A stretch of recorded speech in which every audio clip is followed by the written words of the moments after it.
पिछली कड़ी में हमने चर्चा की थी कि अकबर ने मुनीम खां की जगह अतगा खां को सल्तनत का प्रधानमंत्री बनाया, किंतु माहम अनगा के पुत्र अधम खां ने अतगा खां को मार डाला।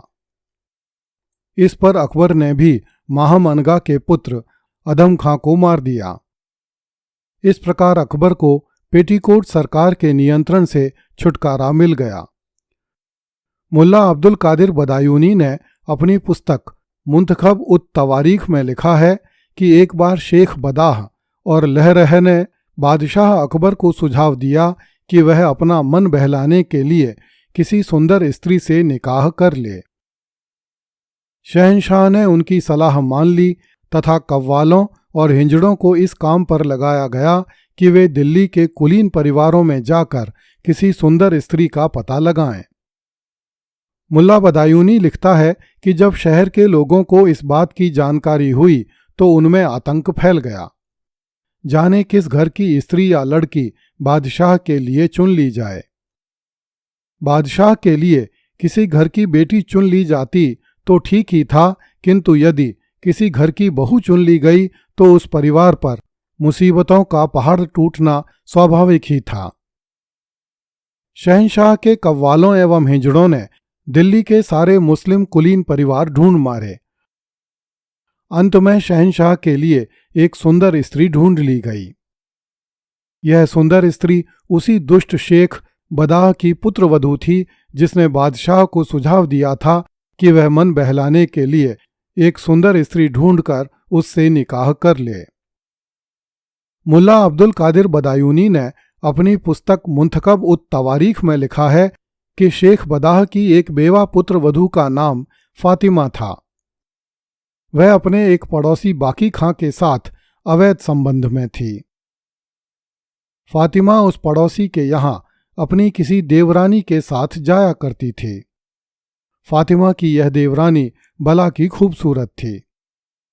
एक दिन ऐसे ही एक उत्सव में फातिमा और उसकी देवरानी शहंशाह के कव्वालों एवं हिंजड़ों द्वारा देखी गईं तथा बादशाह के लिए चुन ली गईं। फातिमा तो बेवा थी, किंतु उसकी देवरानी का पति अभी जीवित था। मुल्ला लिखता है कि मुगलों में यह कानून है कि जब किसी विवाहिता स्त्री के लिए बादशाह के विवाह का प्रस्ताव आए तो उसके पति को चाहिए कि वह तुरंत ही अपनी पत्नी को तलाक दे दे। शेख बदाह के बेटे अबू अल वासी ने मन मारकर अपनी पत्नी के जामे के कोने पर 3 बार तलाक शब्द लिख दिया। मुल्ला अब्दुल कादिर बदायूनी ने लिखा है कि अबू अल वासी ने 3 बार तलाक शब्द लिखते समय यह शेर पढ़ा, अल्लाह की धरती लंबी चौड़ी है, जहान के मालिक के लिए यह संसार तंग नहीं है। इसके बाद अबू अल वासी दिल्ली छोड़कर दक्कन में स्थित बीदर चला गया, जहां अकबर का शासन नहीं था। इस प्रकार वह बला की खूबसूरत बला तथा उसकी जेठानी फातिमा अकबर के हरम में आ गईं। फातिमा की देवरानी की तरह फातिमा की बेटी भी बला की खूबसूरत थी, जिसका नाम जौहर था। हरिशंकर शर्मा नामक एक लेखक ने अपनी पुस्तक मध्यकालीन भारत में लिखा है कि एक दिन अकबर का मामा ख्वाजा मुअज्जम फातिमा की बेटी जौहर को अकबर के हरम से उठा ले गया और उसे अपनी हवस का शिकार बना लिया।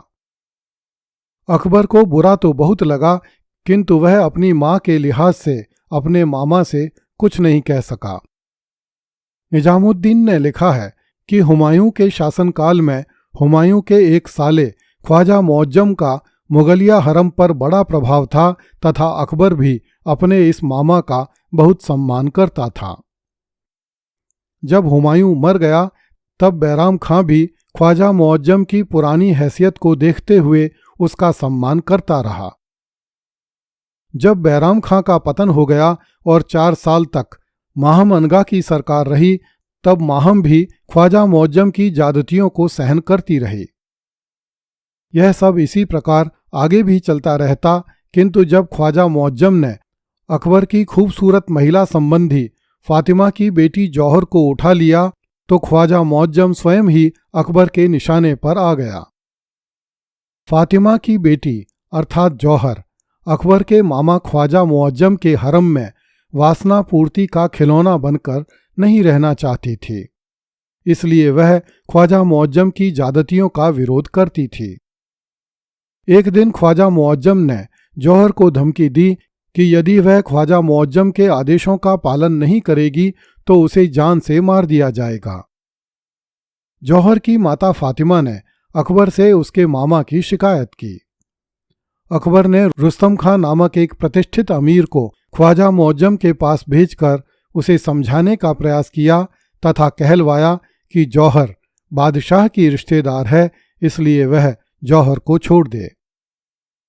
ख्वाजा मुअज्जम के बुरे दिन आए हुए थे, इसलिए उसने जौहर को भी नहीं छोड़ा तथा रुस्तम खां को भी जान से मारने की धमकी दी। रुस्तम खां निराश होकर लौट आया।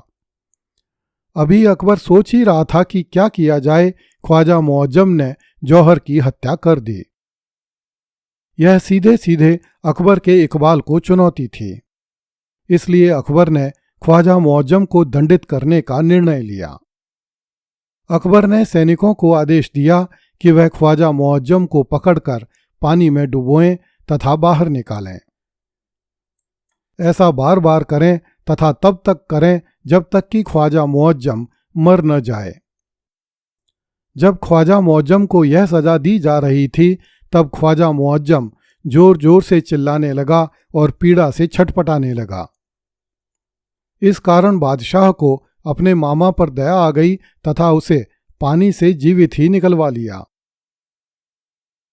अब अकबर ने उसे ग्वालियर दुर्ग में बंद करने के आदेश दिए, जहां वह बहुत दिनों बाद पागल होकर मर गया। ख्वाजा मुअज्जम हालांकि हरम सरकार का हिस्सा नहीं था, किंतु वह हरम की ताकत का प्रतीक था, क्योंकि वह अकबर की माता का भाई था। इस प्रकार ख्वाजा मुअज्जम को मारकर अकबर ने हरम सरकार की शक्ति के आखिरी प्रतीक को भी तोड़ डाला।